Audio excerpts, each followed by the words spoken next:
Bismillahirrahmanirrahim. Assalamualaikum warahmatullahi wabarakatuh.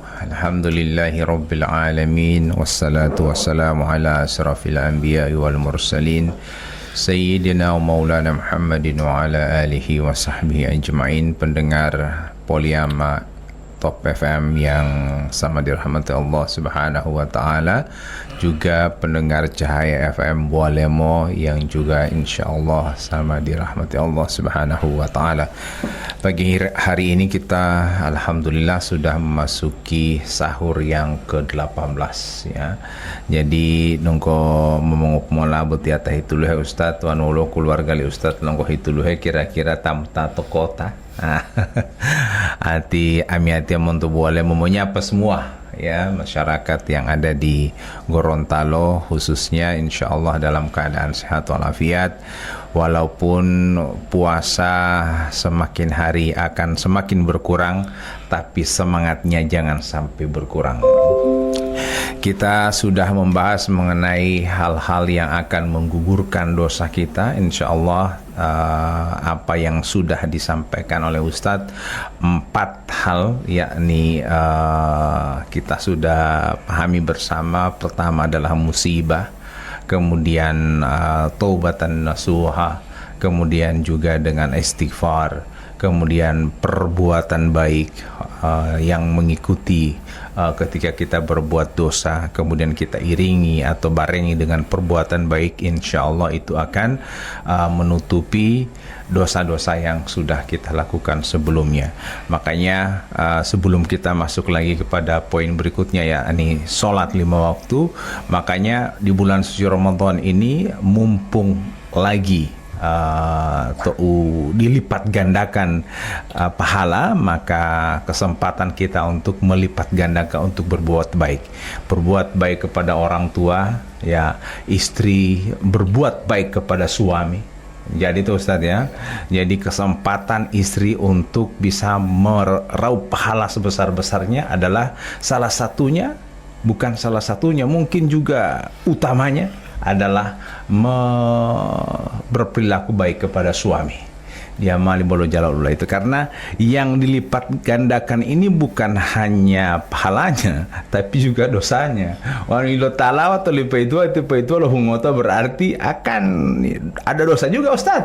Dalam suara Ustaz tuh tiba apa itu Ustaz, karena mau tanggulah suami itu tadi Ustaz mah apa.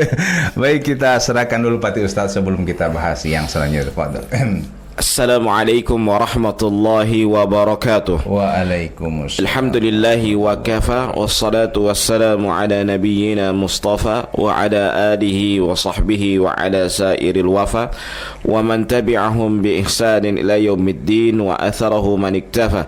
Subhanaka la ilma lana illa ma 'allamtana innaka antal alimul hakim wa la hawla wa la quwwata illa billahil aliyil azim.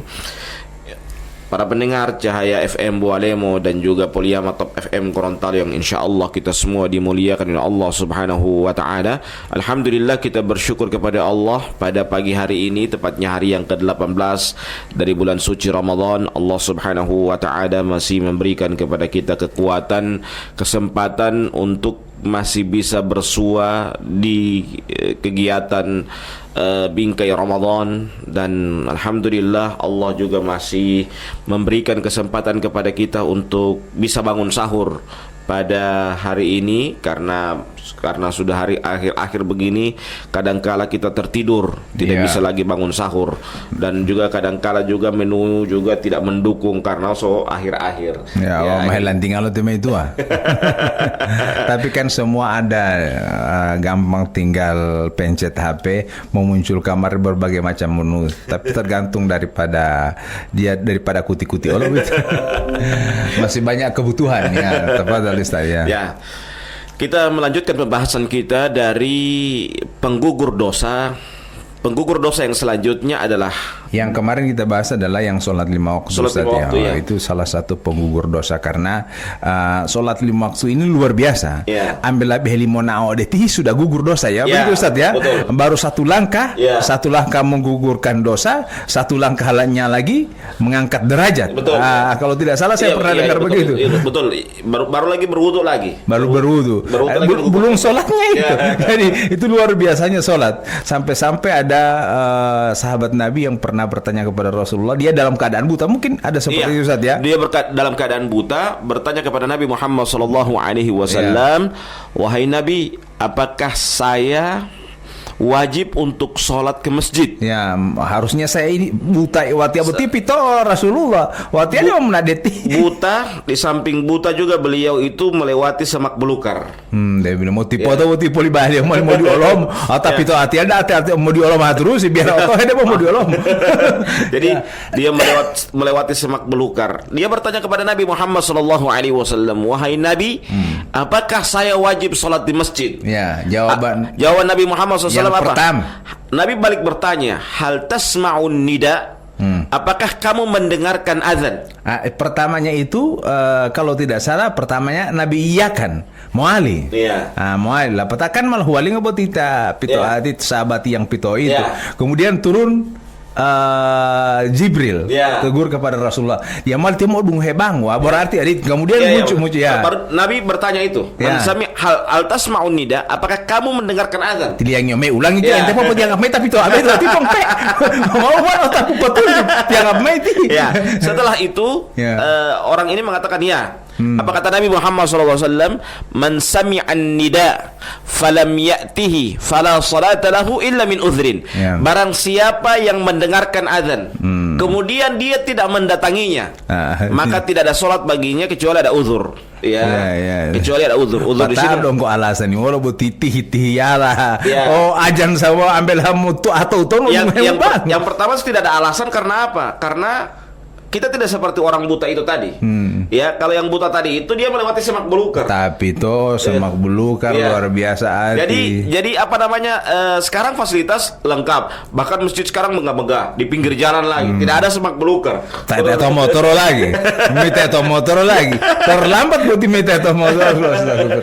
Jadi itulah keutamaan, keistimewaan bagi orang yang apa namanya? Rajin melaksanakan sholat 5 waktu di masjid sholat 5 waktu di masjid, dan melaksanakan sholat ini sesuatu hal kewajiban bagi seorang muslim, dan ini yang perlu kita perhatikan bersama juga, karena kalau sholat itu adalah barometer dari kehidupan kita. Kalau ingin baik kehidupan kita, maka lihatlah sholat kita. Maka kalau kita ingin baik kehidupan kita, maka lihat sholat kita, perbaiki sholat kita. Maka jangan kita menyalahkan kepada diri kita atau menyalahkan kepada orang lain, tapi kita tanyakan kepada diri kita, sudah sejauh mana kita dekat dengan Allah, sudah bagaimana kualitas sholat kita. Maka kalau kualitas sholat kita di rendah, dalam artian di bawah rata-rata, maka juga tentunya hidup kita juga akan berantakan.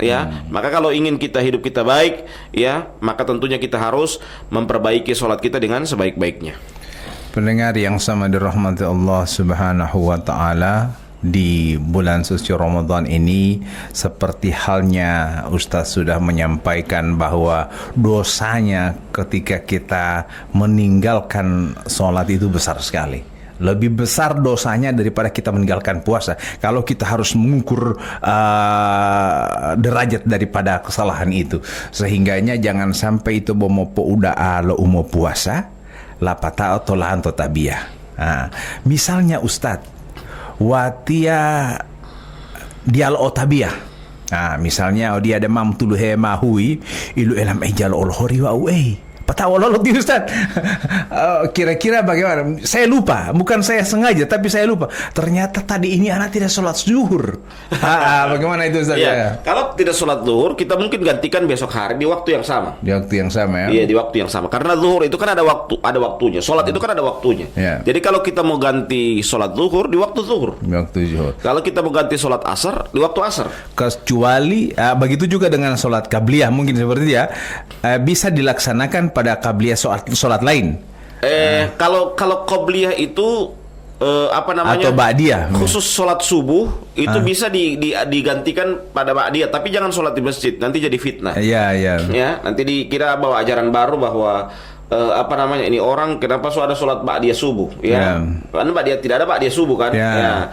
Atau misalnya orang yang biasa qobliyah asar, dia tidak kemudian dia karena dia terlewati qobliyah asar, dia ganti di ba'diyah asar. Ya. Kalau makanya Nabi itu kenapa kalau Nabi itu sholat sunnah itu di rumah, ya supaya kalau ada yang terlewati bagi beliau, maksudnya terlewati, misalnya kayak tadi sholat rawatib yang terlewati, aman. Kalau dia pindah waktu aman, tidak jadi fitnah. Nah, kalau kita mungkin terbiasa qobliyahnya di masjid, ya qobliyah subuh misalnya kita biasa di masjid.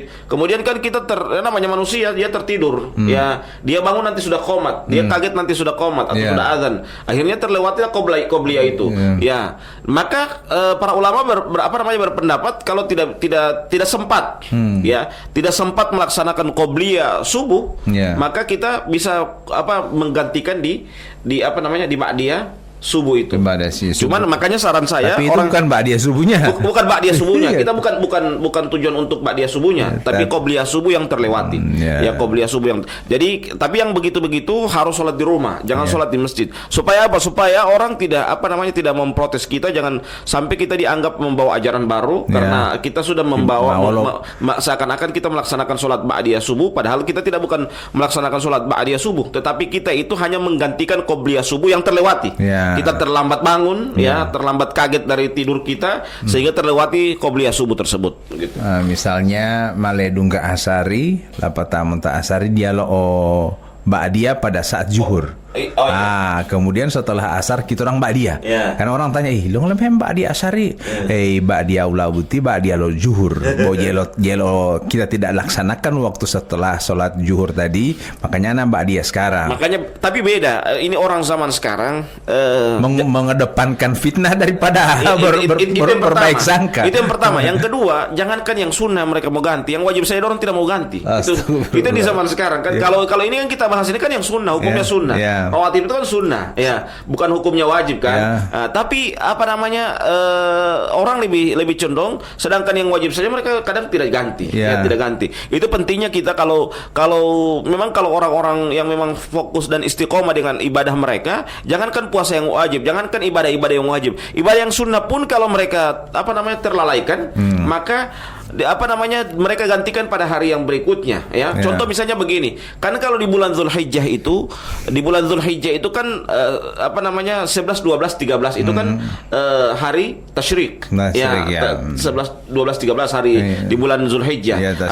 Allah Ta'ala sapi itu ya. Jadi tanggal 13 itu kan Ayyamil Bid. Ya, karena Ayyamil Bid kan itu 13, 14, 15. Dan 13 ini dia masuk hari tasyrik, di bulan Zulhijjah. Di pemali puasa lo Jadi para ulama berpendapat karena terbiasa dengan Ayyamil Bid ini, tanggal 13 itu diundurkan dipindahkan ke tanggal 16. Di tanggal 16 Zulhijjah. Jadi 14, 15, 16 Zulhijjah. Itu kenapa demikian? Itu coba bayangkan yang sunnah saja karena ingin meraih keutamaan untuk Ayyamil Bid ini, 13 ini jangan sampai terlewati, mereka tunda mereka pindahkan di tanggal 16 supaya memang benar-benar mereka istiqomah dalam berpuasa Ayyamil Bid tersebut. Ya, baik pendengar yang sama dirahmati Allah, masih banyak hal-hal mengenai sholat ini yang mungkin insya Allah akan kita fokus bahas, memang khusus sholat Ustadz ya, tapi kita masuk pada yang berikutnya yang akan menggugurkan dosa, karena kita lagi fokus kepada hal-hal yang akan menggugurkan dosa kita, yang sekarang sudah pada posisi yang kelima ya Ustadz ya. Insya Allah kita akan masuk pada yang berikutnya yang bisa menggugurkan dosa. Baik, yang berikutnya adalah doanya orang-orang yang beriman. Ya, di antara penggugur dosa itu adalah doanya orang-orang yang beriman, sebagaimana dalam surah Al-Hasyr, Rabbana ighfir lana wa li ikhwanina alladzina sabaquna bil iman. Ya Allah, ampunilah kami dan orang-orang yang mendahului kami dalam keimanan. Berarti kita mendoakan kepada orang yang beriman. Jadi orang beriman itu berdoa kepada kita. Jadi itulah yang akan mengampuni dosa kita. ya, mengampuni dosa kita. Maka kita masuk dalam ayat itu apa? Rabbana ighfir lana wa li ikhwanina, dan saudara-saudara saya, saudara-saudara kami yang mendahului kami dalam keimanan. Ya. Jadi ini apa namanya, kita mendoakan kebaikan kepada orang yang beriman. Dan kalau kita mendoakan kebaikan kepada orang yang beriman, mendoakan kebaikan kepada orang yang beriman tersebut, ya, maka kata Rasulullah SAW, man da'a ila akhihi fi dhahril ghaib wa qalat malaikatu wa laka bimithlihi. Barang siapa yang mendoakan kepada saudaranya dengan doa kebaikan, maka malaikat akan mendoakan, kamu pun akan mendapatkan yang sama dari yang apa yang kamu doakan kepada saudaramu tersebut. Bahkan di setiap doa kita sering berdoa, Allahumma ighfirlil mu'minina wal mu'minat, wal muslimi, Allahumma ighfirlil muslimina wal muslimat wal mu'minina wal mu'minat, ya, al ahya minhum wal amwat, tahitum wala tamal popowat, Jadi kita diampuni dosanya mereka. Jadi termasuk kita yang saling mendoakan. Ya, jadi kita didoakan itu apa? Al-ahya, kita masuk dalam ahya itu. Orang yang hidup itu. Ya, orang hidup maupun orang yang telah meninggal dunia. Jadi Allahumma ighfirlil muslimina wal muslimat, dan itu termasuk apa namanya, bagian dari khutbah Jumat, ya. Jumat. Jadi sering kita doakan, kita doakan kepada kaum muslimin. Jadi ini doa-doa yang memang kita harus memperbanyak doa kepada kaum muslimin, dan keutamaan kita mendoakan kepada saudara kita, maka yang akan mendoakan kita adalah malaikat, ya. Malaikat yang akan mendoakan kepada kita, ya. Jadi bayangkan kita mendoakan kepada saudara kita dengan doa kebaikan, maka yang akan mendoakan kita adalah malaikat, ya. Maka perbanyaklah kita mendoakan kebaikan kepada saudara kita, supaya malaikat akan mendoakan kepada kita dengan doa yang sama. Walaupun orang tersebut menghardik kita atau mengkhianati kita ataupun membenci kita, kita doakan dengan kebaikan, Ustaz. Iya, begitu. Jadi sebagaimana yang dilakukan oleh orang-orang dahulu kepada Nabi Muhammad SAW waktu beliau di Taif, ya, beliau apa namanya, mendoakan kepada mereka apa? Allahumma ighfir lahum, ya Allah ampunilah mereka, ya, fa innahum la ya'lamun, sesungguhnya mereka tidak mengetahui. Bayangkan, ini mereka sudah zalimi kepada Nabi Muhammad sallallahu alaihi wasallam, sudah menyakiti kepada Nabi Muhammad sallallahu alaihi wasallam. Namun bersamaan dengan itu, beliau itu bukan mendoakan keburukan kepada orang yang menzalimi beliau. Beliau mendoakan dengan kebaikan yang mereka kepada orang-orang yang menzalimi kepada Nabi Muhammad sallallahu alaihi wasallam. Allahumma ighfir lahum, ya Allah ampunilah mereka, sesungguhnya mereka tidak mengetahuinya. Jadi misalnya Ustadz, wolu keluarga mongotom tati mongotabti ambil jam tabileh lo keluarga liyo anti datu mongotabti tio tio berdoa insya Allah tinggal sehat ya terus ya uti. Walau kita apakah ini termasuk doa atau bongyongyo toh? Dia doa baik. Insya Allah tinggal sehat ya terus ya uti. Ambil aja bila ilmu ngeliat. Insya Allah. Begini, doa itu kan dia harus disertai dengan hati yang tulus, ya. Jadi ada kadang orang dia dizalimi, memang dia doakan kebaikan, tetapi hatinya tidak tulus. Ya, dia ngotot. Insya Allah itu. Insya Allah sehat ya, mau dungkaya itu. Insya Allah jauh hinda mata tinggal ya itu. Ya, jadi berarti tidak hilas itu ya. Iya, jadi hal-hal yang seperti ini memang harus kita perhatikan, kita harus dudukkan pada porsinya. Kalau kita dizalimi, ya kita diam saja, kita tunggu saja keputusan dari Allah Subhanahu wa taala.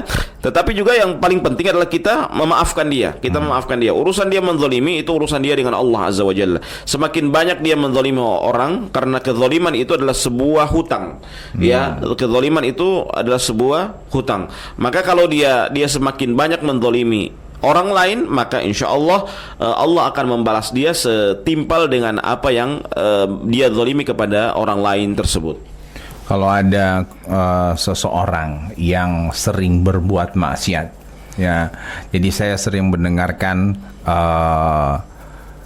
nasihati mo tadi atau umo piauti, wanu dia mau dunga huti yo, bodu aimota. Bukan pada posisi kita orang, bukan pada posisi mengubah, bukan kita orang PHK itu mau berubah apa dia mau jadi baik atau tidak. Kita orang cuma menasehati, kita orang mendoakan Nah, itu bagaimana itu Ustadz ya? Iya. Rasulullah SAW ketika menasihati keluarga beliau, apa yang Allah tegur kepada Nabi Muhammad SAW?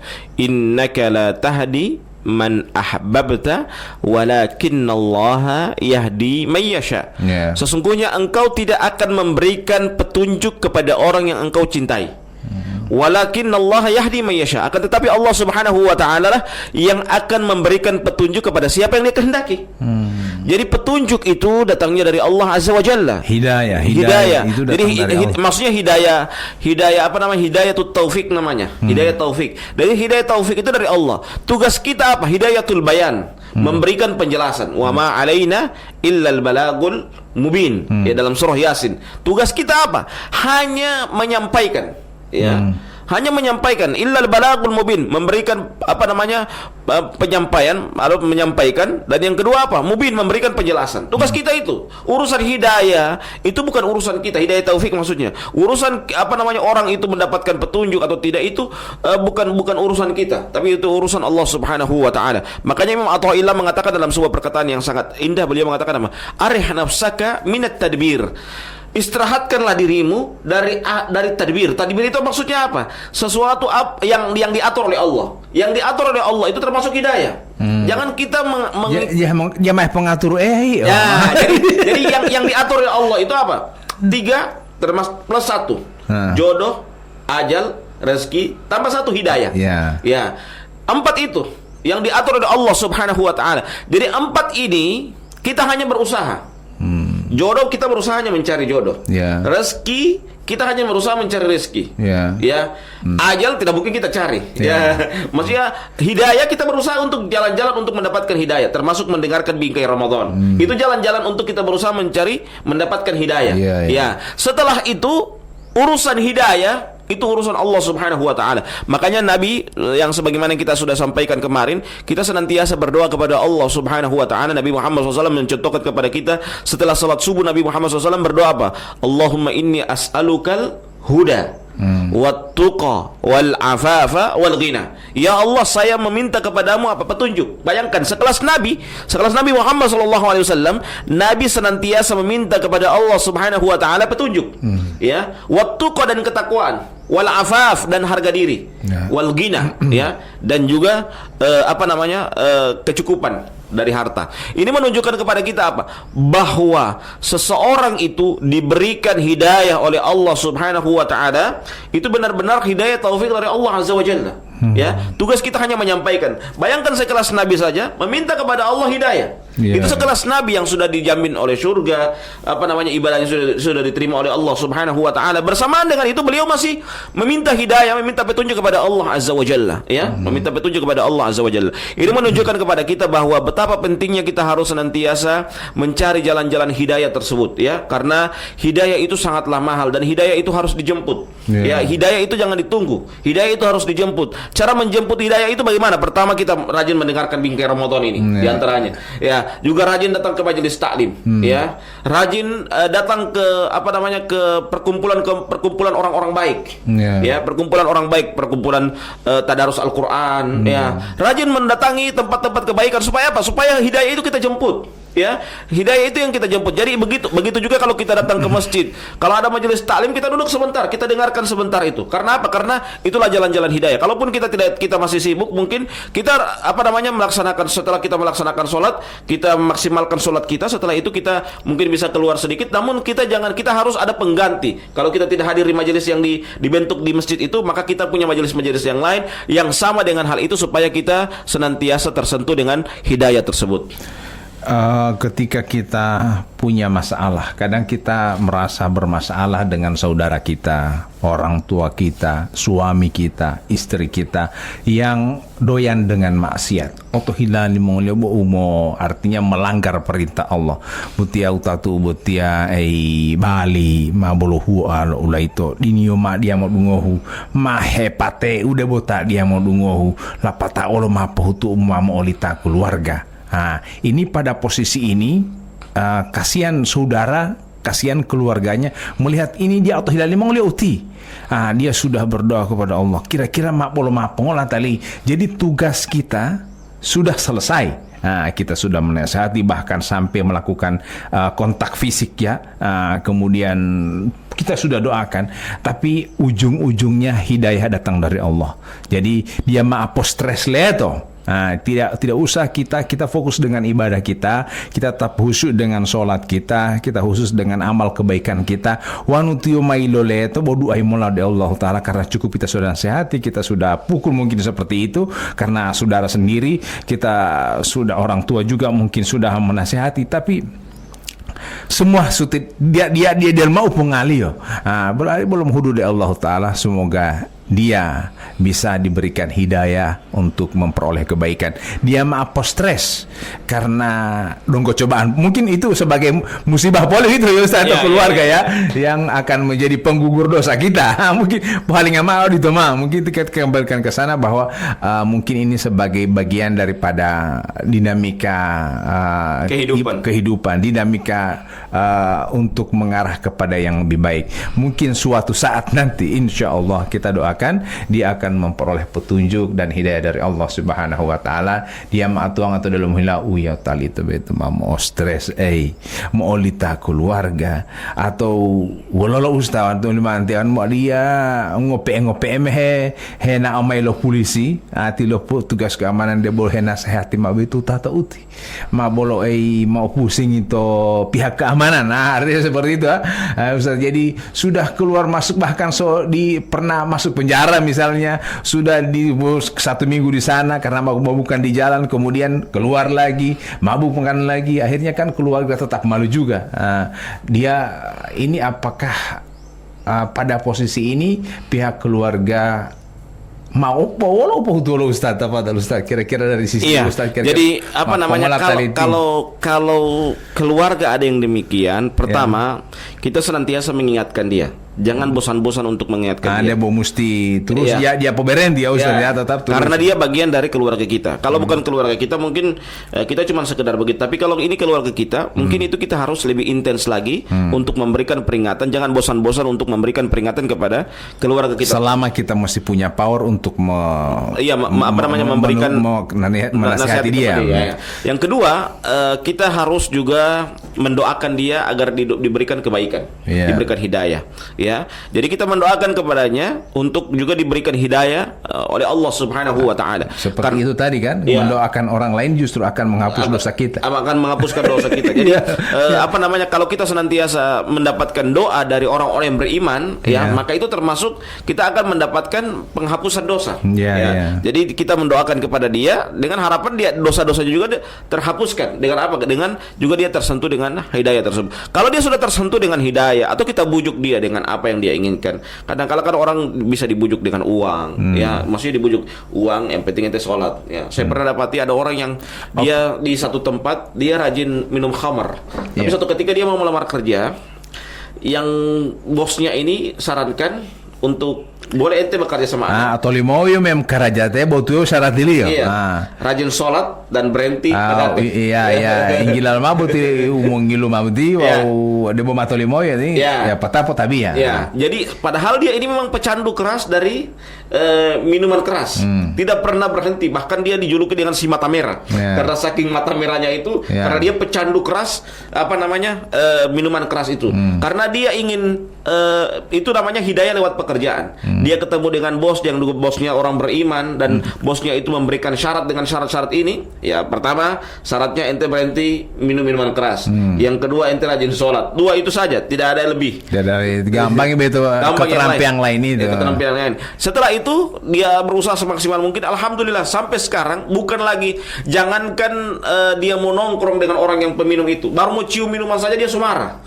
Dia semua rasa muntah karena mencium minuman tersebut. Padahal dia ini orang pecandu keras, pecandu keras. Itu namanya hidayah. Dan hidayah itu demikian. Bayangkan yang awalnya dia pecandu keras, dia tidak bisa terlepas dari minuman keras, hanya karena ketemu dengan bosnya ini yang rajin beribadah, kemudian memberikan syarat-syaratnya cuma 2 itu, rajin sholat dan kemudian meninggalkan minuman keras. Dia meninggalkan semua itu maksiat itu. Dia meninggalkan dan dia fokus ibadah. Dan dia bayangkan ketemu saja dengan minuman keras, jangankan mau nongkrong, mau mencium saja minuman keras dari jauh dia sudah muntah-muntah. Itu karena apa? Karena Allah telah memberikan hidayah kepadanya.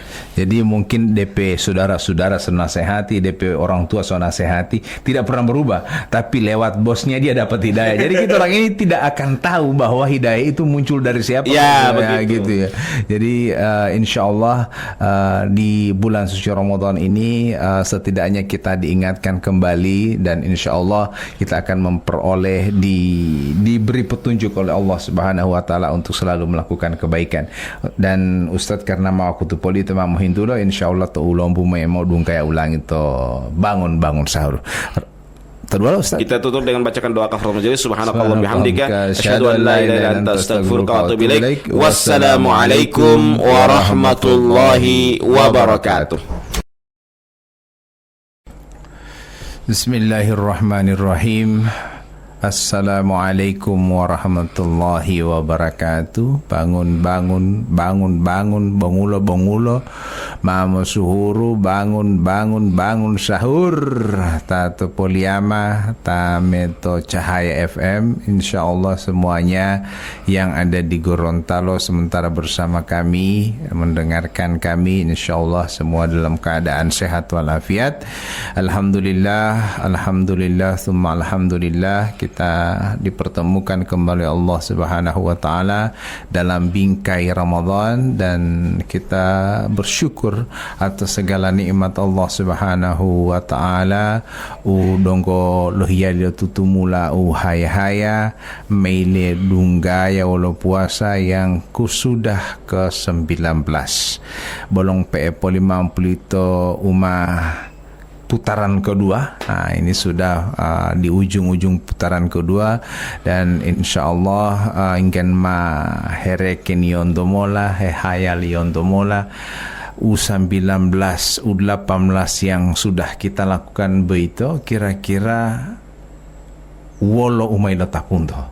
Apakah puasa yang sudah kita laksanakan di 18 hari belakangan ini sudah maksimal atau tidak?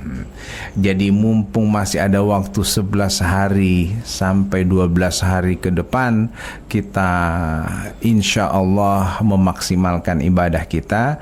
Wan wulu yang kurang-kurang di 18, mari kita maksimalkan di 12 atau 11 hari ke depan, supaya dia mampu boleh lihat di malapat hari elam mendingan kita begini itu, mendingan kita begini, padahal sudah selesai. Jadi sudah tidak ada guna. Jangan sampai Ramadan kali ini akan berujung kepada penyesalan. Dia akan berlalu begitu saja karena dia melimak batar wanto wanu itu donggomo dunggaya lo puasa talu-talu. Data butia mengutah tunto, data tihe dunto, data tamu tu di muka lo belento, ulo mengodlaan to, ulo tibapul nenen to, tama ilo pun malo Allah Taala lo liyo, lapa tama idu utuh puasa utia. Ini pemalima batarwan to itu orang kamu tamu gaya lo puasa utalu-talu. Makanya 11 hari ke depan kita maksimalkan, insya Allah Allah Taala akan menerima amalan puasa kita. Kita doakan semoga, karena insya Allah seperti halnya bahasan yang kemarin, kita pada posisi mendoakan sesama. Nah, kita pun mendoakan semoga puasa Bapak Ibu, para pendengar, adik-adik, mengodlaan, mengotato, mengoditi molitahi puasawa, tolima lolo Allah Ta'ala wa mutadu aimai Allah ami, supaya engkau mau dudua itu mau selamat ya insyaallah itu mulama tombawata to Allah Ta'ala. Jadi kita akan membahas ini, dan watia bu mahema pahaya silita dia tupok silatnya itu cuman karena untuk mengantar supaya ti ustad ati dia bolo bisa-bisa lah tu ma bolo ma mongolo ma ati bo mujur bo dong ko memo halinga mo ta de belong ko mo ta mo suhuru andila mo to angada uti wan pa po hutu bingkai Ramadan ti po hutu lapato hori kira-kira ti ustad Bo mamo lo melo puasa li. Jadi Pendengar yang sama dirahmati Allah Subhanahu wa taala, kita akan mengundang ti Ustaz untuk memota dua ulang atau dua ulang Ustaz. Assalamualaikum warahmatullahi wabarakatuh. Waalaikumsalam. Alhamdulillahi wa kafa wassalatu wassalamu ala nabiyyina Mustafa wa ala alihi wa sahbihi wa ala sairil wafa wa man tabi'ahum bi ihsanin ila yaumiddin wa atharahu man iktafa. Subhanaka la ilmana illa ma 'allamtana innaka antal alimul hakim wa la haula wa la quwwata illa billahil aliyil azim.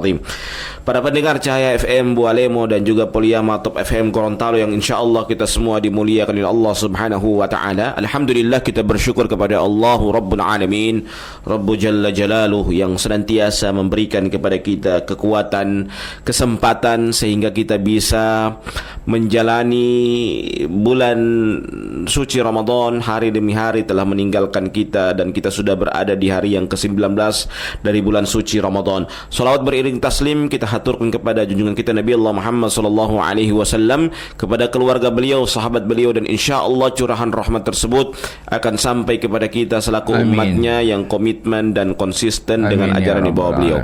Para pendengar yang dimuliakan Allah Subhanahu wa taala, kita masih dalam pembahasan penggugur dosa, dan di antara penggugur dosa itu adalah doanya orang-orang yang beriman. Kenapa kita senantiasa harus mendoakan kepada orang-orang yang beriman? Mendoakan ini tanda bahwa hati kita dalam keadaan baik. Ya, hati kita dalam keadaan baik, senantiasa berdoa kepada saudara kita dengan doa-doa kebaikan. Ya, Rabbana ighfir lana wa li ikhwanina alladhina sabaquna bil iman wa la taj'al fi qulubina ghillan lil ladzina amanu rabbana innaka ra'ufur rahim. Ini menunjukkan kepada kita bahwa doa-doa seperti ini adalah doa yang kita mendoakan kebaikan kepada saudara kita, ya. Dan kita ini mendoakan kepada saudara kita bukan berarti kita adalah orang yang sangat suci, tidak. Tetapi kita berharap, ya, dengan kita mendoakan kepada saudara kita itu, maka malaikat juga akan mengaminkan dan akan mendoakan kita dengan doa yang sama.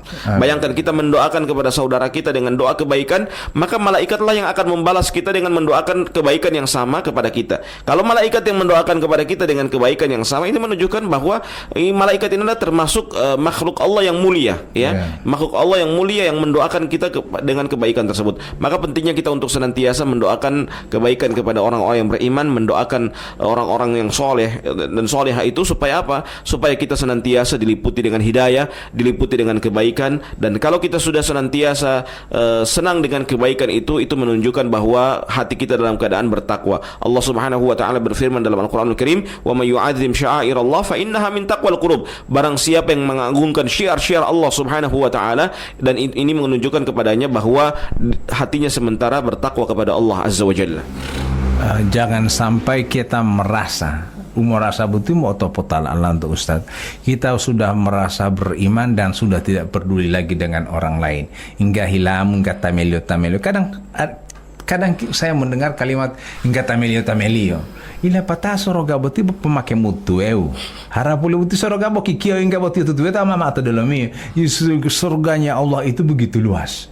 Jangan sampai hilam kayak mau tayo telat itu soroga. Jadi mari kita ajak saudara-saudara kita. Kalau perlu kita doakan seperti halnya Rabbana Ustaz doakan. Rabbana ighfir lana wa li ikhwanina alladziina sabaquna bil iman. Ya, ada juga doa dalam surat Ali Imran, Rabbana innaka man tudkhilinna rafaqad ahdaitahu wa ma lidzalimina min ansar. Ya, juga itu luar biasa. Ya, doanya kita mendoakan semuanya tidak ada yang masuk neraka.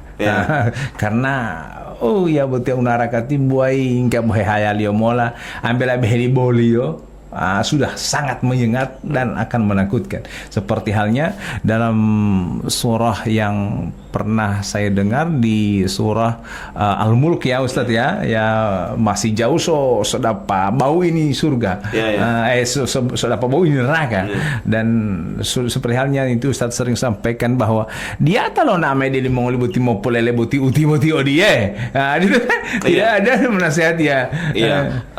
Iya, dalam firman Allah Subhanahu wa taala, Allah ketika mengadab kepada seorang hamba, Dia tanya, alam ya'tikum nadhir? Ya. Sudahkah ada orang yang memperingati kepada kalian? Ya, alam ya'tikum nadhir? Adakah ada orang yang memberikan peringatan kepada kalian? Jadi jawab ke sana, ada di bingkai Ramadan. Ada tuh Ustaz Robi. Jawab ke sana, ada di bingkai Ramadan. Alam ya'tikum nadhir? Adakah orang yang senantiasa memberikan nasihat kepada kalian? Maka penduduk neraka itu mengatakan apa? Karena pada saat itu al-yauma nakhtimu ala afwahihim wa tukallimuna aydihim wa tashhadu arjuluhum bima kanu yaksibun. Karena pada hari itu mulut yang biasa jaga bak koprol, biasa jaga bak akal, biasa jaga bak Jangan mengakali. so tidak bisa lagi berbicara. Pokoknya yang al-yauma nakhtimu ala afwahihim wa tukallimuna aydihim. Yang akan berbicara itu tangan kita. Jadi yang akan berbicara itu tangan kita. Jadi ketika Allah bertanya, alam ya'tikum nadhir? Adakah orang yang memberikan peringatan kepada kalian? Maka dia mengatakan, qalu bala syahidna, qalu bala qad ja'ana nadhirun. Sesungguhnya datang kepada kami peringatan. Fakadzabana, namun kami mendustakan peringatan tersebut. Dia buti sorogau naraga buti. Ya, jadi dia apa namanya? Sampai ada yang begini Ustaz tuh lima kira-kira dia sorogau naraga hingga tairu kita pengamaliati. Kadang-kadang dia sorogau kira-kira. Dewan bu kira-kira Allah buti dia sorogau naraka. Kira-kira tingkat tairu gitu ngelihat puasa wati ya. Ya tidak ada kira-kira di sini. Karena apa? Surga dan neraka itu pasti. Ya, surga dan akhirat itu pasti. Wal akhiratu khairul wa abqa. Jadi akhirat itu yang lebih baik dan lebih kekal. Itu berarti yang lebih kekal berarti pasti. Ya, pasti. Tidak bukan sekedar lelucon, bukan sekedar bukan cuma sekedar cerita belaka, tapi itu di dalamnya memang ada kenyataan yang pasti. Bukan fiktif ini. Jadi dan kepercayaan kepada akhirnya adalah sebagian daripada iman kita. Rukun iman adalah percaya kepada hari akhir ya Ustaz ya. Kita kembali kepada yang tadi itu ya, saya tertarik dengan alam ya'tikum nazir ya. Mungkin Ustaz bisa memulai yang tadi kita sempat terputus itu. Ya, jadi Allah mengatakan tadi ketika Allah mau mengadab kepada penduduk neraka, Allah bertanya kepada mereka, alam ya'tikum nazir? Sudahkah adakah orang-orang yang memberikan peringatan kepada kalian? Maka mereka jawab apa? Qalu bala qad ja'ana nadhirun. Sungguh telah datang kepada kami peringatan. Fakadzabana, namun kami mendustakan peringatan tersebut. Ya, ini menunjukkan kepada kita bahwa peringatan-peringatan yang Allah Subhanahu wa taala berikan kepada kita itu semuanya akan dimintakan pertanggungjawaban oleh Allah Azza wa Jalla, ya. Begitu juga nikmat yang Allah Subhanahu wa taala berikan kepada kita. Tsumma latus'alunna yauma idzin 'anil na'im, ya. Sesungguhnya kalian akan ditanya. Tsumma latus'alunna yauma idzin, pada hari itu apa? 'Anil na'im, tentang kenikmatan yang Allah berikan kepada kita. Jadi semuanya akan dimintakan kepada pertanggungjawaban di hadapan Allah Azza wa Jalla. Inna sam'a wal basara wal fuada kullu ulaika kana anhu mas'ula. Sesungguhnya pendengaran, wal basara, dan penglihatan dan hati semuanya akan dimintakan pertanggungjawaban di hadapan Allah Subhanahu wa taala. Maka ini pentingnya kita senantiasa menjaga kebaikan, menjaga hidayah, menjaga untuk istiqomah ya di atas kebaikan, di atas kebenaran. Itu sangat penting sekali. Karena apa? Karena hidayah itu sangatlah mahal, dan juga kalau kita mau membeli hidayah itu, maka kita tidak akan mampu untuk membeli, karena hidayah itu bahkan Rasulullah SAW memberikan analogi, ya, la ahdiya bika rajulan wahidan khairul laka min khumrin na'am. Engkau memberikan hidayah kepada seseorang itu lebih baik daripadamu dibanding unta merah. Unta merah itu apa? Lambang kekayaan orang Arab. Orang di Arab itu kalau punya unta itu dianggap kaya. Lebih kaya lagi kalau dia memiliki unta merah. Ya. Jadi bayangkan hidayah itu, kata Rasulullah SAW lebih baik daripada unta merah. Unta merah saja sudah kaya. Orang kalau sudah punya unta merah di Arab, orang Arab itu ya punya unta merah, itu tanda bahwa dia sudah kaya. Apalagi kalau dia diberikan hidayah oleh Allah Subhanahu wa taala, maka tentunya dia lebih mahal daripada unta merah tersebut. Hidayah luar biasa, lebih nikmat daripada berbagai macam kenikmatan Allah Subhanahu wa taala, karena amilat itu lalu ya itu Ustaz ya. Jadi kita memperoleh bisa mau tali oto itu mau bung bere lamango itu mau amil otalian tuh Ustaz, tidak seindah daripada kita orang memperoleh hidayah. Karena kalau kita orang dapat beli semua ini kita orang punya banyak miliaran uang di bank tersimpan, jutaan harta yang kita miliki, tapi kemudian Allah menutup hidayah buat kita. Dia mau oleh Ustaz ya. Karena semua kan akan dimintakan pertanggungjawaban. Lo to utonu mai utie, lo tapu mondo utonu mai utie, pilo pohunamu mondo ode utonu. Jadi karena memang kan ada beberapa yang akan menjadi pertanggungjawaban kita itu, termasuk harta itu. Ilimu dari mana kau gunakan untuk apa? Tapi kalau harta ada dua pertanyaan. Ilo tapumu mondo utuanu apilo puhunamu ada utuanu. Itu Ustaz ya. Jadi insyaallah di bulan suci Ramadan ini termasuk kita mendoakan saudara-saudara kita akan menghapus dosa kita. Apalagi kita barengi dengan memberikan buka puasa. Dipita mailami buka puasa insya Allah sehat terus ya. Arti kita berikan sesuatu kemudian kita doakan, menjenguk orang sakit ya. Ini sudah luar biasa ini Ustaz. Kita lihat saudara kita sakit, tetangga kita sakit, atau tihede mongoto mungkin utati sebe om kita, keluarga kita yang sakit, kita jenguk. Setelah kita jenguk, kita datangi dengan doa juga. Oh ya Allah, semoga uti lapat atau sehat uti apa ngamola wolo oto hilam ya polea. Itu Ustaz ya. Jadi ini kita doakan. Ini luar biasa, insya Allah ini akan menggugurkan dosa kita. Mungkin termasuk di situ Ustaz. Fadal. Iya.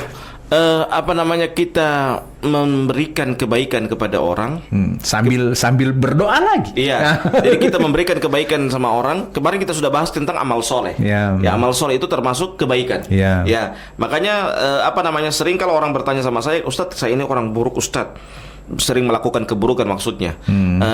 Bagaimana cara menghapus dosa? Saya bilang apa? Bikin banyak yang baik. Ya, berikan sesuatu hal yang orang ingat kita punya kebaikan. Ya, jangan orang ingat kepada keburukan kita. Kenapa di Arab itu tidak ada batu nisan? Batu nisannya tidak kayak di sini ya, tulisannya besar-besar. Itu di antara hikmahnya apa? Tetema dia paita. Iya, paita. Tidak ada paita tapi cuman penanda. Cuman batu kecil saja. Ya. Kenapa tidak macam di sini ada tulisan nama besar-besar? Karena mereka khawatirkan jangan sampai misalnya ini yang taruh paita ini orang yang buruk, yang dia mau ingat itu keburukannya. Putio tita mau nginum mau lumai. Tatalia lo tamu para tanya. Main rasamu kan masuk ngana sudah parasa sekarang kan. Yo lo. Yan wan botamo piau misalnya ya timak buruli Ustaz ati insyaallah. Ya. Doa anto molat Ustaz uti. Ya. Kuburuli Pak Guru uti. Ya di Pak Guru emo hosto bingkai Ramadan. Kuburuli guru uti ati ya.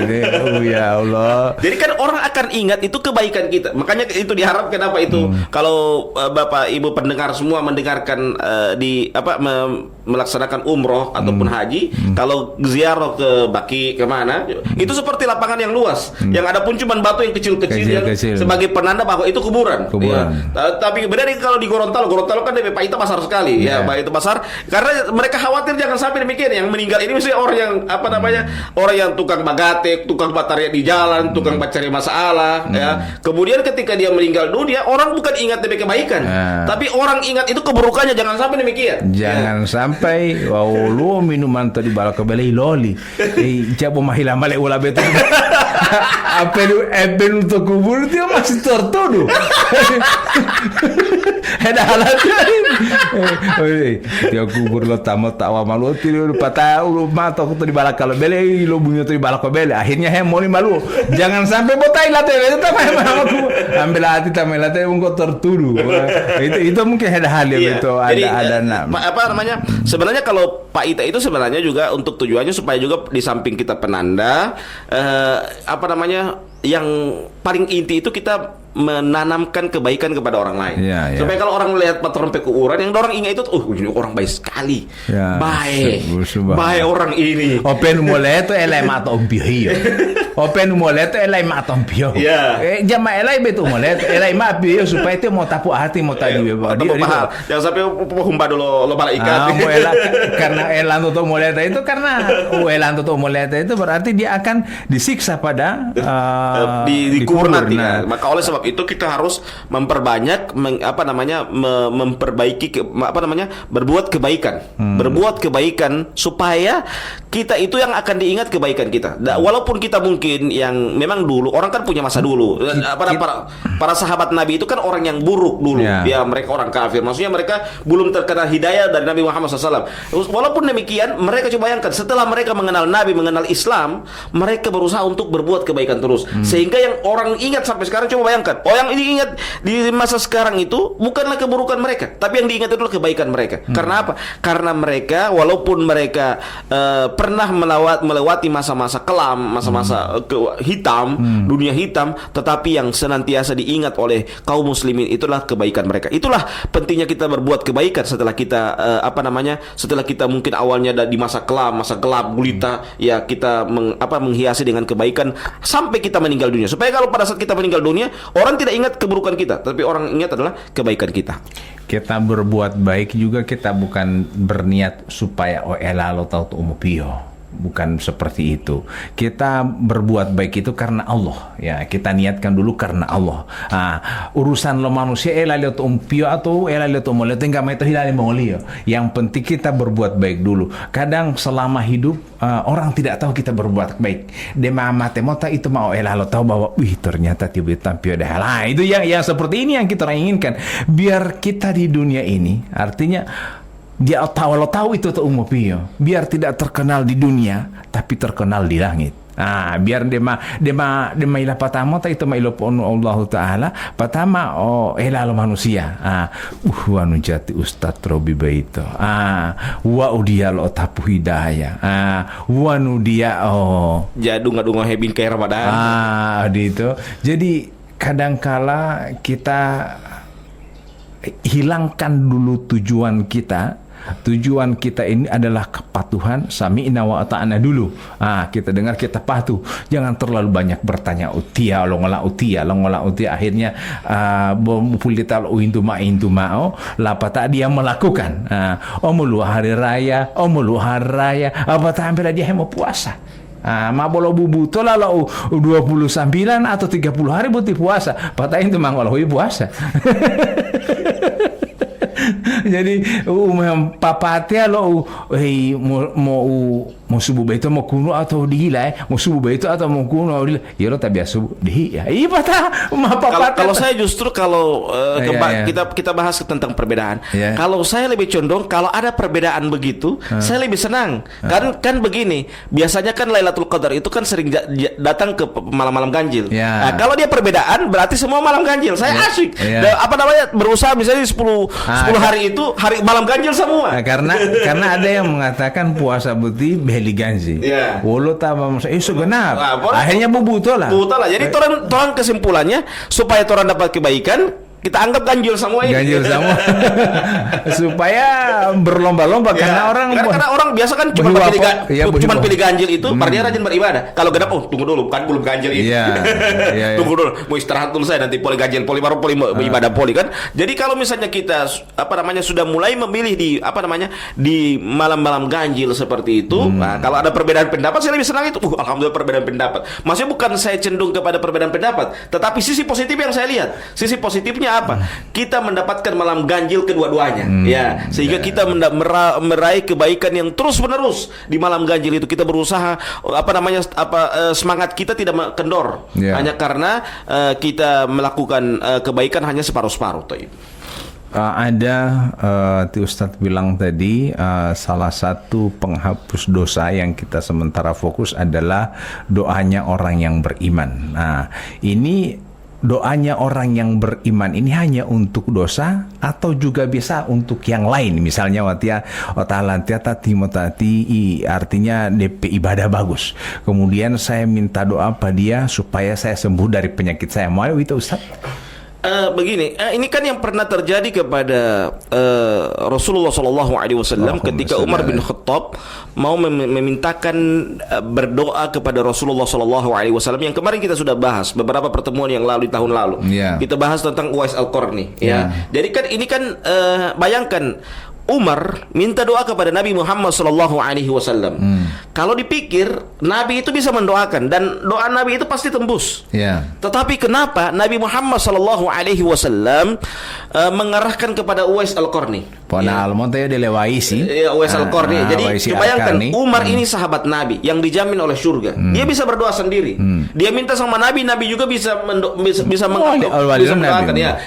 Dan doa Nabi Muhammad SAW itu terkabulkan. Ya. Kenapa? Dua orang ini yang mulia, ya, Umar minta doa sama Nabi, Nabi cuma arahkan kepada Uwais Al-Qarni. Ada apa dengan Uwais Al-Qarni? Itu sehingga itulah rahasia. Bayangkan dua orang yang mulia ini, orang yang mulia Umar bin Khattab radhiyallahu taala anhu, karena beberapa ayat turun karena Umar bin Khattab radhiyallahu taala anhu, minta lagi doa kepada Rasulullah sallallahu alaihi wasallam, yang dimana Nabi Muhammad sallallahu alaihi wasallam adalah nabi kita, ya, khatamun nabiyyin, penutup para nabi, ya. Bersamaan dengan itu, mereka berdua ini ingin mendapatkan kebaikan, Nabi hanya mengarahkan kepada Uwais Al-Qarni. Ya, apa rahasia dari Uwais Al-Qarni? Padahal beliau bukan seorang nabi, tidak seperti khalifah seperti Umar bin Khattab, tetapi apa? Nabi Muhammad sallallahu alaihi wasallam mengarahkan kepada Uwais Al-Qarni. Apa rahasianya? Mawal uheputua lewaisi begitu kira-kira.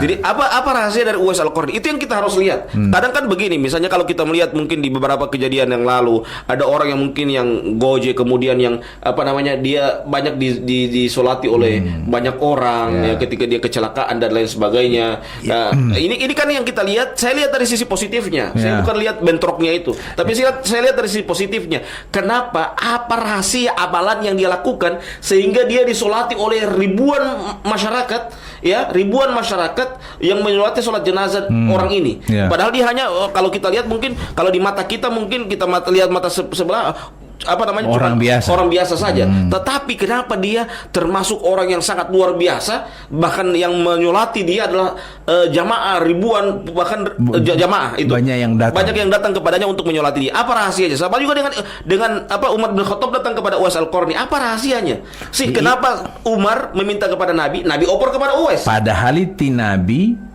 wanu bomo hile dua owali alio. Ya. Utia itu masanti ya. Dia owaliando, hepotuando. Sudah owali uti. Dia ente tidak serahkan kepada ahlinya. Uti Nabi owali Nabi. Tapi dia serahkan kepada orang lain supaya ente bisa lihat. Misalnya misalnya Ustaz, watia urusawalo radio. Tahu dah Ustaz, ipon apa tak dilepepin karena dia ahlinya, karena memang dia wali alatia. Buti tepepin tama wali. Jadi uti wali alatia tinabi mau wali, mau dua boyo pon amo tak ada Uwais Al-Qarni mau tabilai pola. Dan itu hikmahnya apa? Kenapa Nabi mengarahkan kepada Uwais Al-Qarni? Pertama, Nabi mau menyingkap apa sebenarnya rahasia amalan yang dilakukan oleh Uwais Al-Qarni, sehingga dua orang yang mulia ini meminta doa kepada Uwais Al-Qarni. Umar minta sama Nabi, Nabi sorong sama Uwais Al-Qarni. Ja Umar satia ngambil meta mau dua. Umai apa halia awali ambil uti Nabi awali mah de bohili mata de Uwais Al-Qarni. Ini menunjukkan bahwa apa? Nabi mau menyingkap rahasia dari Uwais Al-Qarni. Dan di antara rahasianya apa? Kenapa dia ini termasuk orang-orang mustajabud doa? Banyak orang yang demikian. Dia apa namanya? Dia tersembunyi di sudut kota. Dia tidak terkenal. Di atas motota. Tidak, orang penduduk bumi tidak kenal, tapi dia dikenal oleh penduduk langit. Dia tidak dikenal, orang biasa-biasa saja. Dia tidak terkenal di penduduk bumi. Bahkan dia termasuk orang, mungkin orang rendahan di kalangan penduduk bumi. Dia sembunyi-sembunyi. Ketika dia sudah ketika dia kita mau meminta doa, Nabi cuma hanya seorang kepada Uwais Al-Qarni. Di antara rahasianya apa? Karena dia rajin berbakti kepada kedua orang tua. Maka ini merupakan pelajaran besar buat kita semua.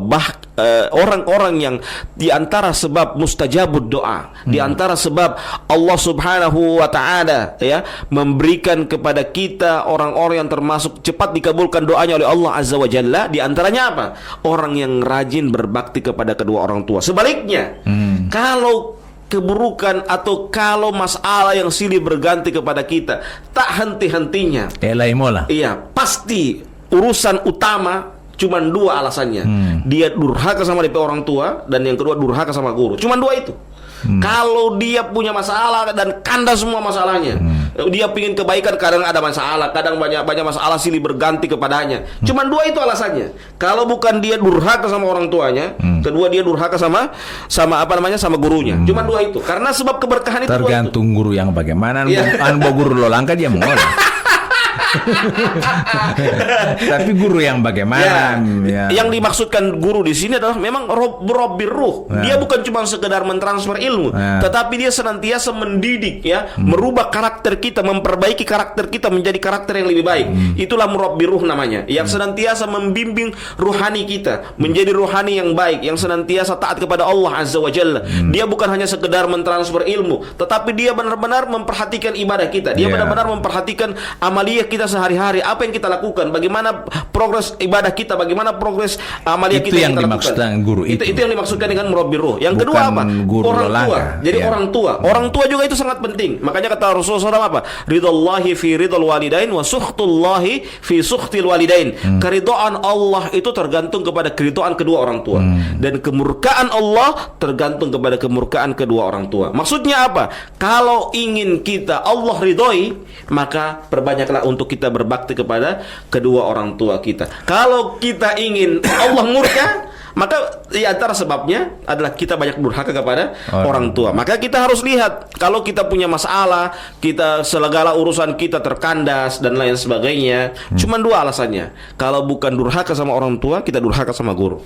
Baik pendengar yang sama dirahmati Allah Subhanahu wa taala.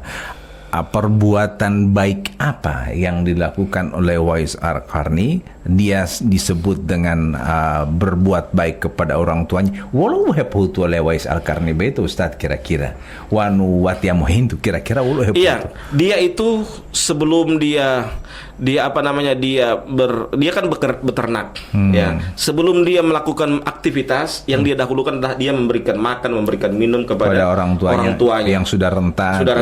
Ya. Itulah keistimewaan dari Uwais Al-Qarni tersebut, sehingga beliau itu tidak terkenal di bumi, namun dia terkenal di penduduk langit. Dan yang kedua, ketika dia sudah terkenal, sudah diketahui termasuk orang mustajabud doa, Nabi menyuruh kepada Umar bin Khattab untuk meminta doa kepada Uwais Al-Qarni, dia langsung sembunyi. Dia tidak mau lagi terkenal lagi. Itulah diantara ciri-ciri orang-orang mustajabud doa. Ya, kita akhiri Ustaz dengan membacakan doa kafaratul majlis. Subhanakallahumma wa bihamdika asyhadu an la ilaha illa anta astaghfiruka wa atubu ilaik. Wassalamualaikum warahmatullahi wabarakatuh. Sahur, bangun sahur. Masih melanjutkan membangunkan tahitu luhe ati butia petala hingga malobobong muamilah ibu-ibu rumah tangga yang sudah mempersiapkan sahur. Semoga Allah Ta'ala menggantikan semua kebaikan dengan pahala yang luar biasa kepada kaum muslimin dan muslimat yang menyediakan sahur-sahur untuk keluarga. Baik, bismillahirrahmanirrahim. Assalamualaikum warahmatullahi wabarakatuh. Pendengar Cahaya FM Boalemo dan juga Poliama FM Gorontalo, uhisehatia utotoli anga alo paralu. Jangan sampai itu hisehatia bodia totoli anga.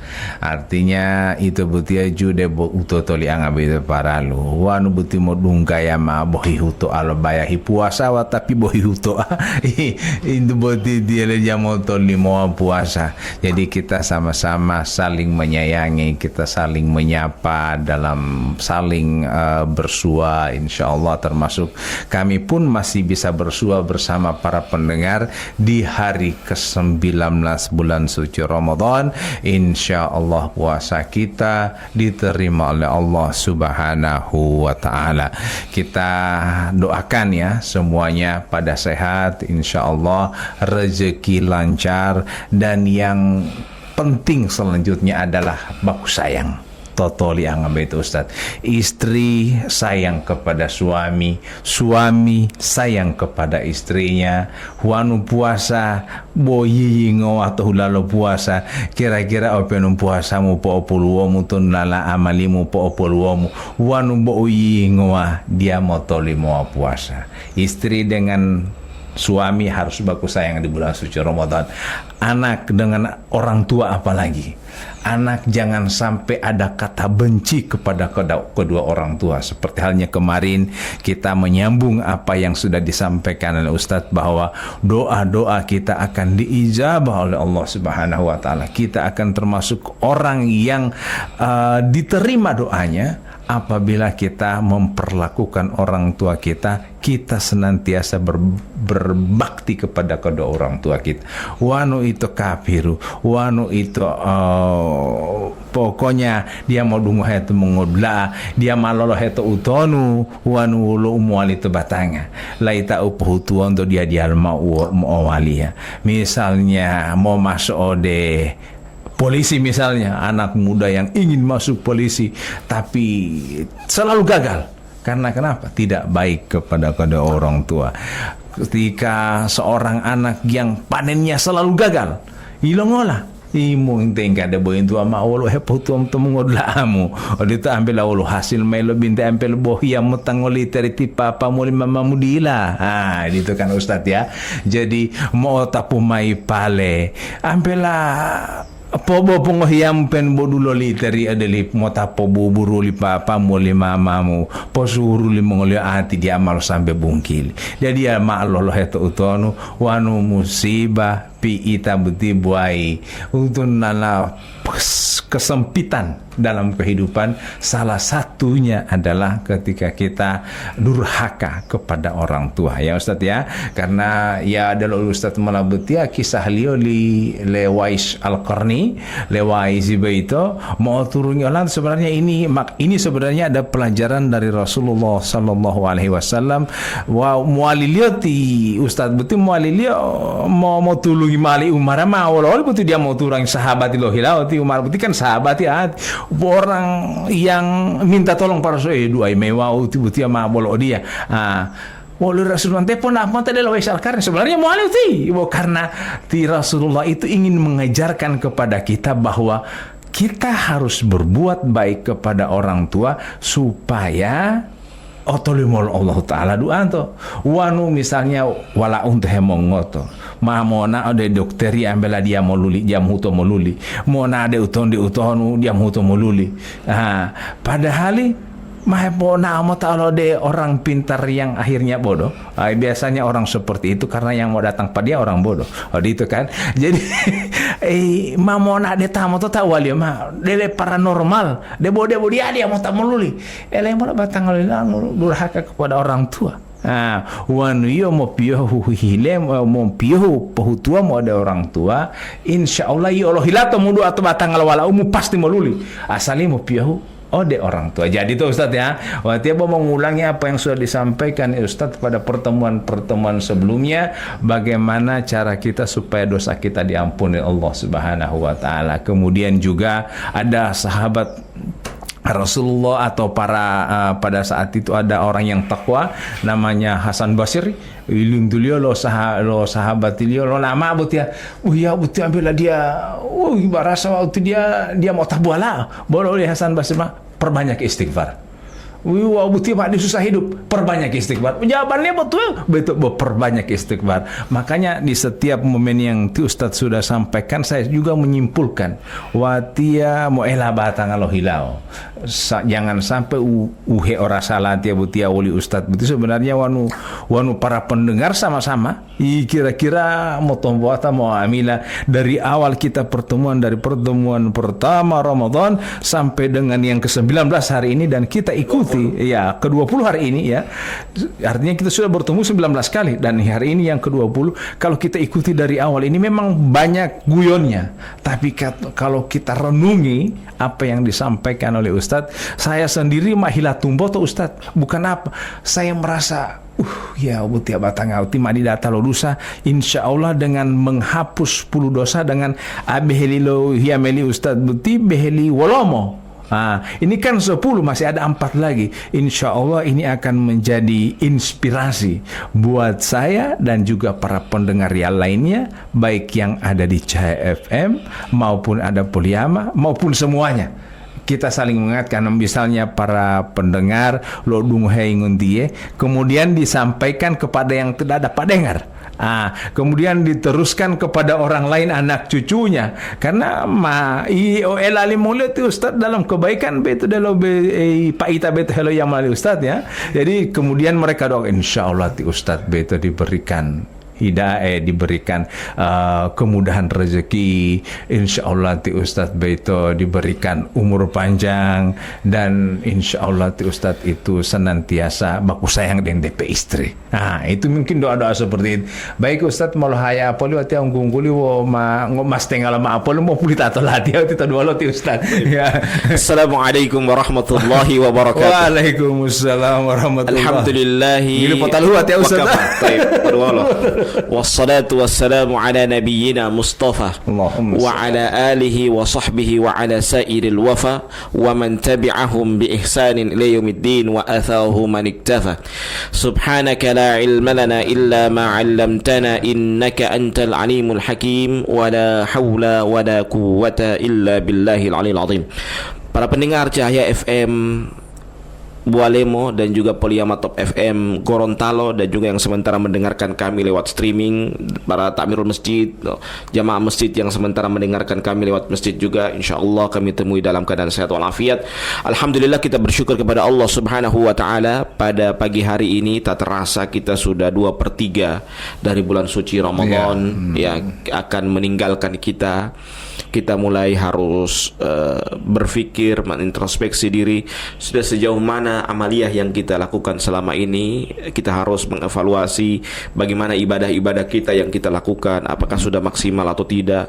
Kita membaca Al-Quranul Karim, apakah sudah maksimal atau tidak. Ini yang perlu kita perhatikan bersama. Karena apa? Karena kita ini di muka bumi ini membutuhkan juga hidayah. Kita senantiasa berharap agar Allah Subhanahu wa taala memberikan kepada kita kebaikan dan kita dikumpulkan bersama orang-orang yang baik.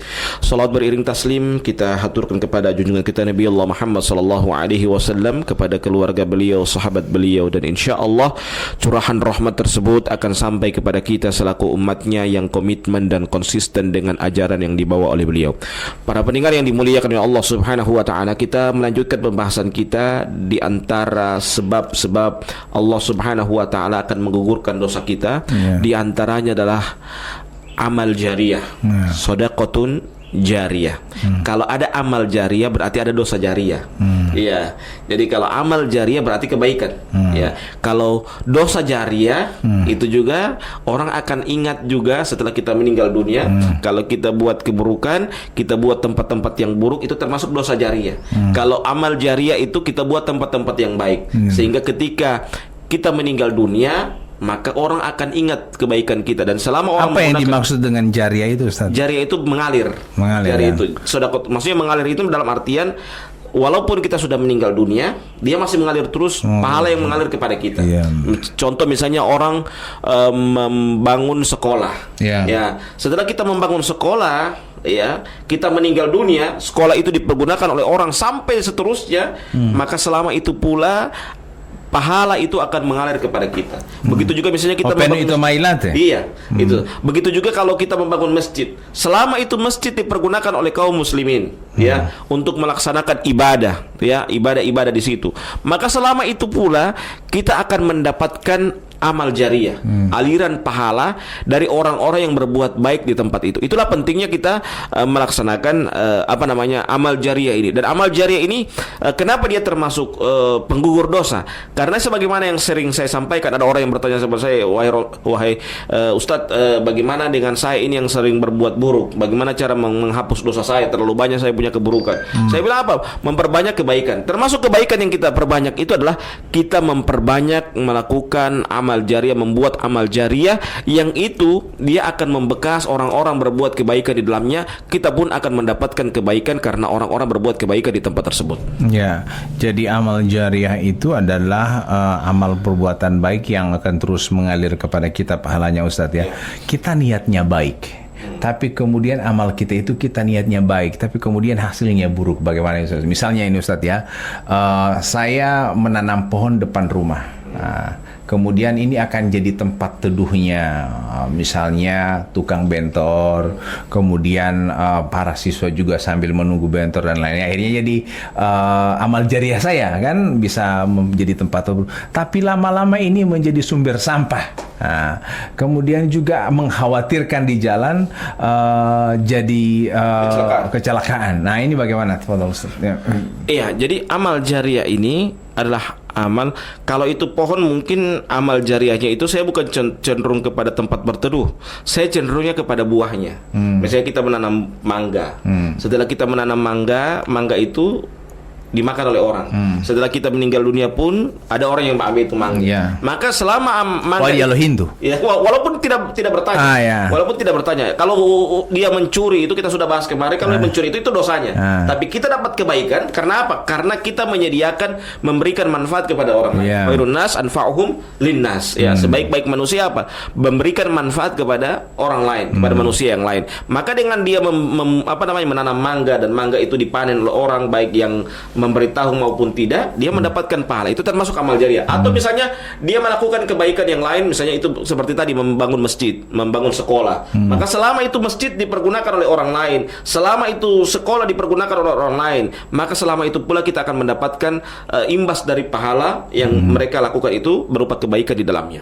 Kalau itu masjid dia hibahkan oleh keluarganya, kemudian dia bangun, tapi tiba-tiba seiring dengan perkembangan zaman, lokasi itu strategis digunakan untuk misalnya dirubah untuk jadi tempat tertentu, misalnya dibangunlah supermarket di situ, dan yang punya supermarket ini menggantikan masjid ini di posisi yang lain, karena kalau mau bangun masjid di situ semua jadi macet, kemudian orang beribadah terganggu. Yang punya supermarket yang berinisiasi bahwa kita orang mau pindah di sebelah dengan lebih bagus lagi supaya orang beribadah lebih nyaman, dan kemudian kendaraan bisa parkir lebih aman di situ dan tidak ada gangguan kepada orang yang beribadah. Nah, apakah masih berngalih terus kepada saya pahala masjid itu atau tidak? Kalau seperti itu, yang penting sudah kesepakatan awal dia ganti, tetap dia mengalir. Karena memang DP tanah ini sebenarnya anti. Cuma dia tukar kan? Dia tukar tempatnya. Tukar tempat itu tidak masalah. Selama masjid itu dipergunakan oleh orang, pasti masjid itu kan dipergunakan oleh orang. Karena orang kan ada orang yang melakukan perjalanan, safar, kemudian atau misalnya seperti di bulan suci Ramadan seperti ada orang sementara safar, pas safarnya di waktu-waktu buka puasa.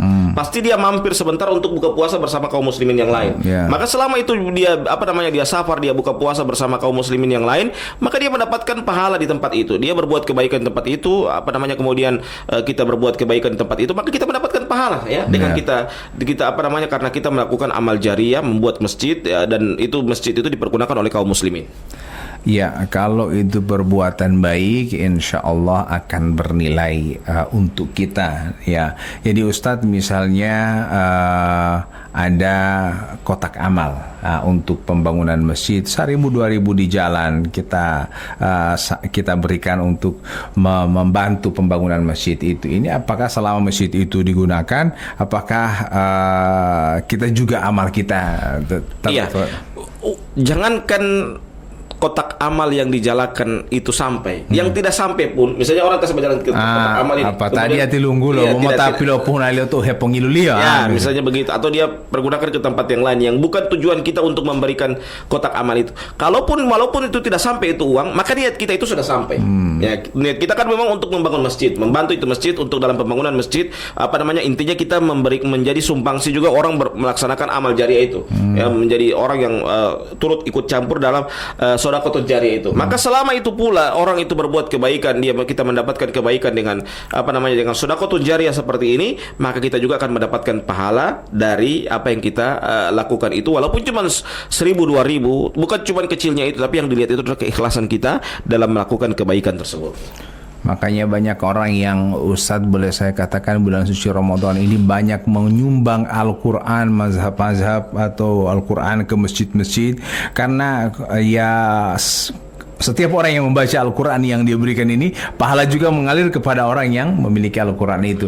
Jadi mari kita sama-sama amal jariah, jangan sampai kita terlewatkan, apalagi di bulan suci Ramadan. Kita beramal jariah, beramal baik yang akan terus mengalir kepada kita. Jadi apalagi kalau kita niatkan amal jariah ini kepada orang yang sudah meninggal dunia, bagaimana itu Ustaz?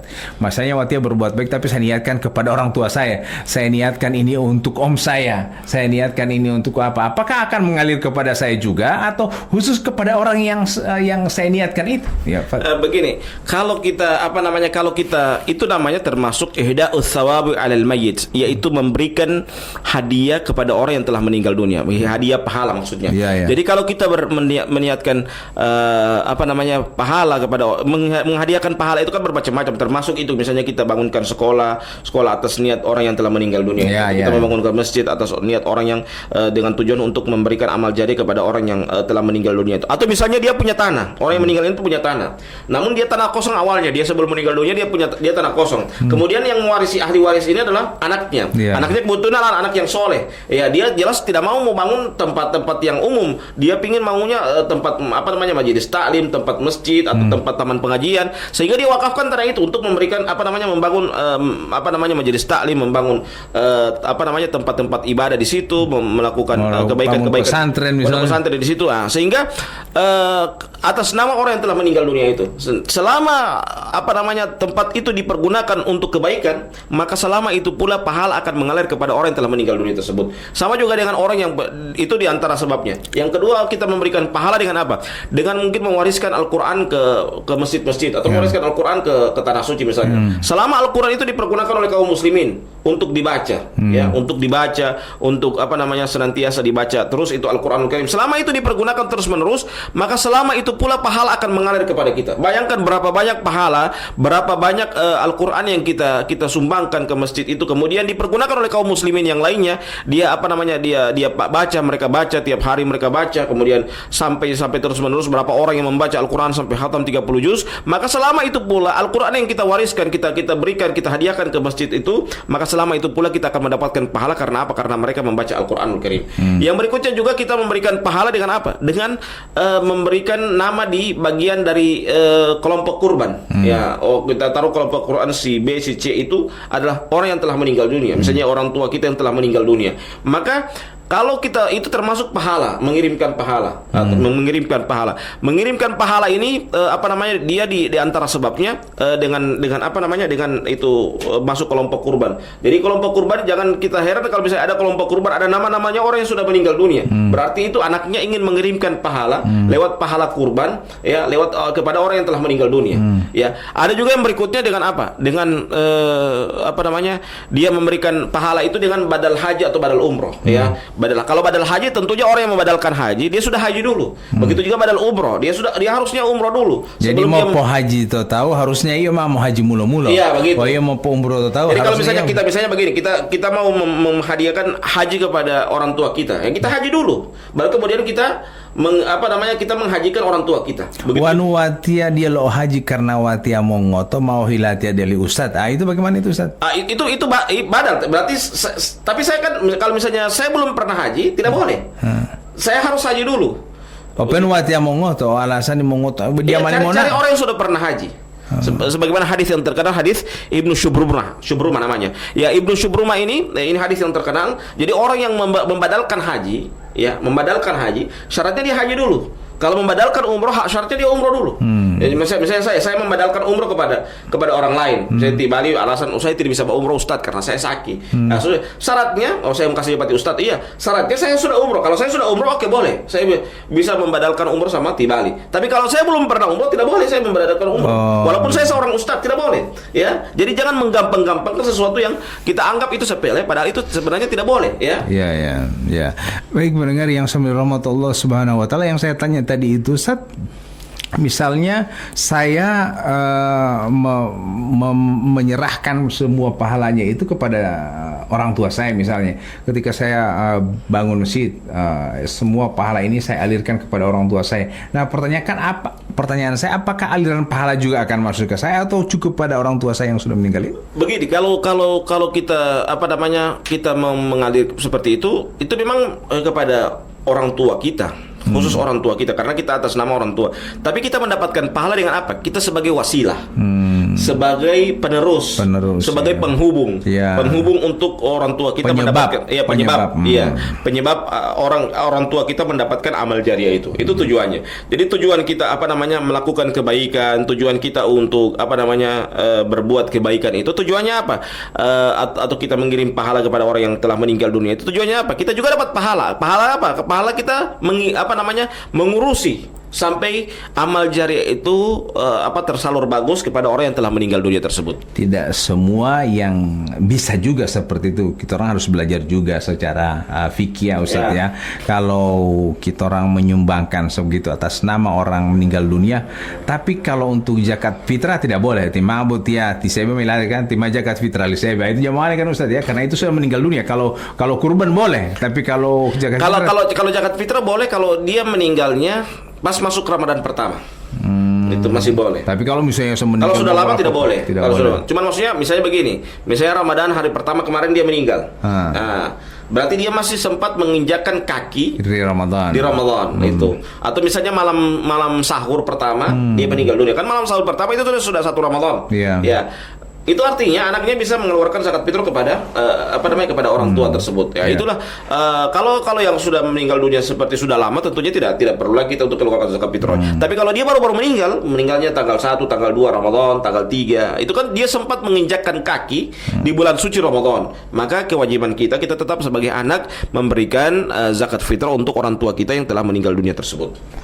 Ohila mengohida amal jariah tapi tidak mampu. Apakah ada cara lain beramal jariah selain dengan materi, Ustadz? Iya, amal jariah itu di antaranya adalah ilmu yuntafa'u bihi, memberikan ilmu yang bermanfaat. Itu termasuk amal jariah juga. Amal atau jariah. Mungkin dia doi. Kita gunakan tenaga kita untuk membantu membangun masjid, mungkin seperti itu. Itu termasuk amal jariah.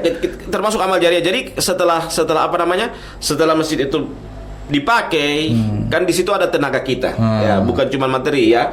Ada tenaga kita yang juga turut andil dalam membangun masjid itu. Maka tenaga kita juga dicatat sebagai amal jariah, ya. Selama masjid itu dipergunakan oleh orang lain ya untuk melakukan kebaikan, maka tenaga kita juga semakin mengalir pahala di situ. Karena apa? Karena lewat tenaga kita juga masjid ini bisa dipergunakan baik oleh saudara-saudara kita kaum muslimin yang lainnya. Sedikit saya keluar dari tema ini, saya ingat akan masjid-masjid yang kadang tutup kamar mandinya, khususnya yang ada di sepanjang perjalanan Trans Sulawesi yang mudah untuk diakses oleh para pengendara kendaraan. Masjid ini kan kadang-kala pada saat pembangunan awal ini banyak menaruh kotak-kotak sumbangan itu di jalan, bahkan minta sumbangan di jalan. Sudah, dan banyak para pengendara kasihan membantu, biar cuma 2.000, 5.000, 10.000 untuk bangun masjid. Setelah terbangun masjid itu, Papo Hepitaling Latipin Bomolapitalu undi kamar mandi. Padahal masjid ini kan tidak hanya untuk sholat juga. Kasihan orang yang membuang air itu juga untuk menjadikan masjid itu juga untuk menolong orang lain. Jadi wanu heu to artinya kan amal jariah ketika itu buka ke sana, kemudian biar dia tidak kasih bersih, tapi kita sebagai tamirul masjid itu membersihkan, berarti amal jariah sebenarnya di situ. Walau itu Ustaz kalau misalnya. Iya, begini ya. Saya juga melihat dari sisi positif. Kenapa dikunci? Dikuncinya itu balik karena apa? Karena kadang-kala orang minta maaf. Saya pernah dapati di jalan sendiri. Saya kebetulan juga termasuk orang yang singgah di masjid itu. Setelah saya singgah itu, ada orang non Islam masuk ke kamar mandi itu, dan dia tidak siram kotorannya. Ya. Dia tidak siram kotorannya. Minta maaf ya.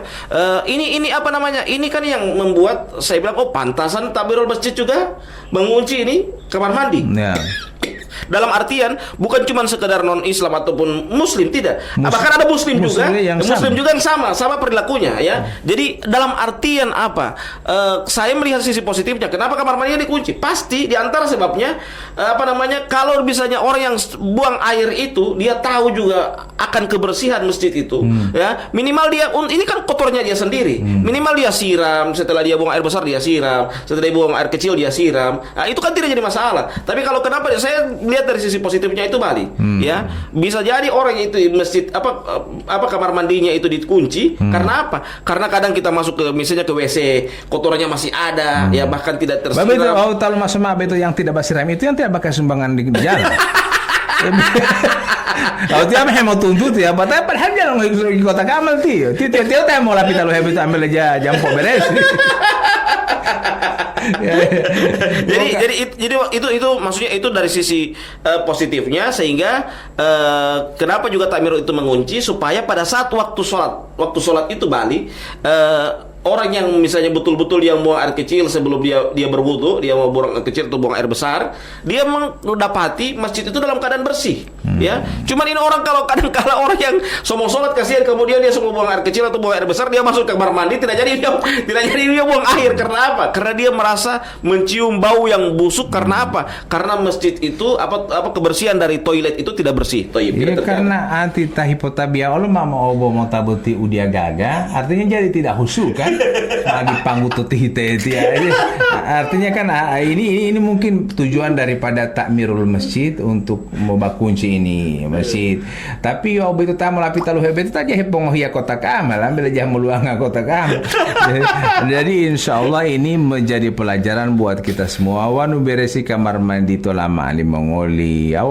Padahal matulatu-ladu itu hati jagalah kebersihan, jangan buat. Bahkan ada kotak 2000. Ya, kotak 2000 itu yang ditaruh di situ untuk kebersihan. Ya. Di samping kotak yang di pinggir jalan itu juga kotak 2000 untuk kebersihan toilet itu. Ya. Jadi di samping kita membersihkan, ini kan kotoran kita sendiri.